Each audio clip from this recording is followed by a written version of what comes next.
The question is, do I rent my gear or should I buy it?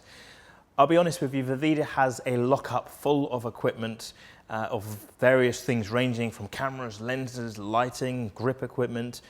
And I'm not going to tell you the location because I do not trust you that much, but we've clearly purchased, and I've purchased a shed load of gear over the course of the 10, 15, however long it is that I've been working in this game within this industry. And it's always a very, very tricky balance to get. You want to keep enough money in your pocket or in the business's pockets so that you can continue to function. It's about liquid assets and cash flow so that you can pay the bills, but also have enough money so that you can take on these productions in the first place.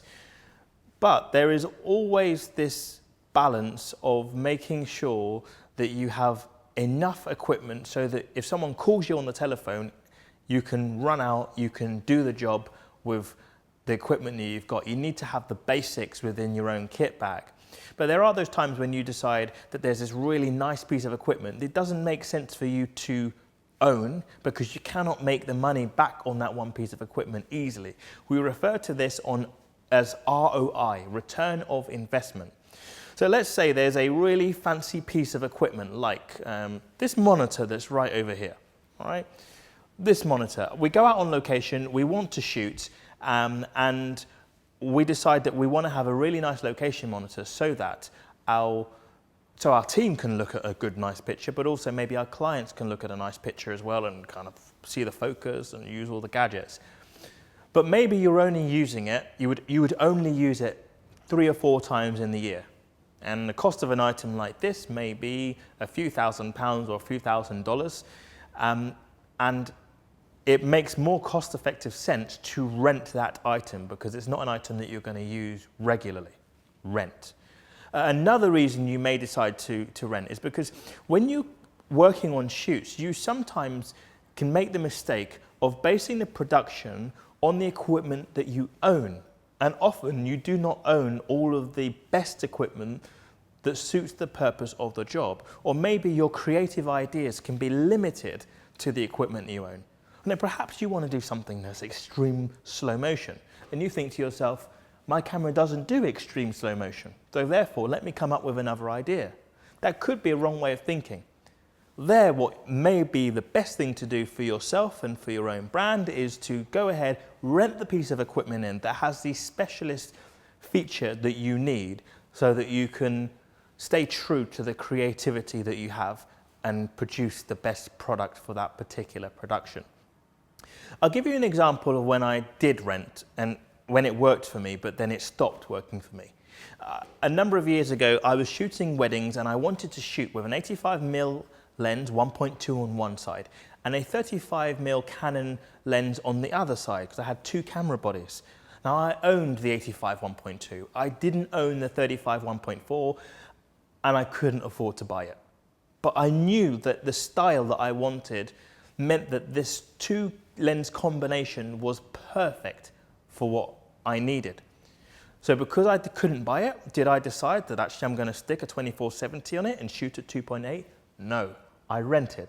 So I went along to my local store, which happened to be Calumet at the time, and I would rent from that particular store. And I started renting once a month.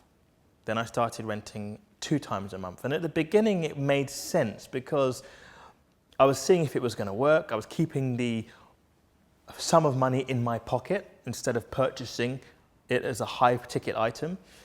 However, I realized after doing this for a year that this was a very, very bad move. Why?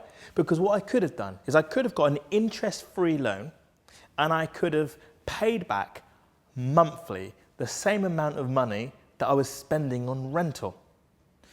Then I would have owned the frickin' lens after 2 years or after 3 years. So you do have this massive balancing act that you've got to get right when you're looking at renting or also purchasing equipment. The monitor that I just showed you, we now own that monitor. Why? Because we were renting it so often that it didn't make commercial sense to keep renting it. In an ideal world, what we look to do as a team is we look to rent in the equipment that does the job. And then if we really like it and we find ourselves renting it over and over again, we purchase it. Also, when you rent, look out for the hidden cost of pickup and delivery, or the time it takes to get the equipment.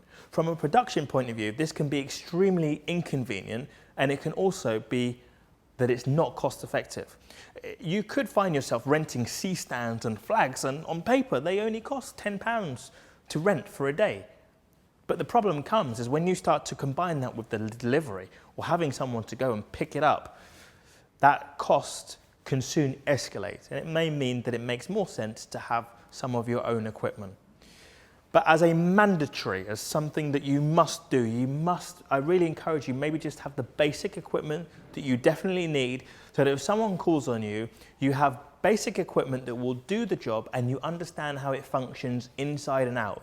The downside of renting is you may not necessarily be 100% familiar with the technology, and as a result, you can find yourself learning a little bit on set until you become familiar with it. But your aim is, as a production company, have what you need so that you can go out there and you can experiment, and so that you can also get involved in your own passion projects without incurring too much rental cost. I hope this video has been helpful. Please leave your comments and your thoughts inside the comments. I would love to hear from you. It's always really interesting to find out what you think, what you agree with, and also if you could share some of your own ideas as well, that would be appreciated. And of course, please make sure that you subscribe. Really appreciate the support that we're getting here on YouTube. And with your support, we will then keep these videos coming. So if you have ideas of what you'd like me to talk about, get in touch in the comments.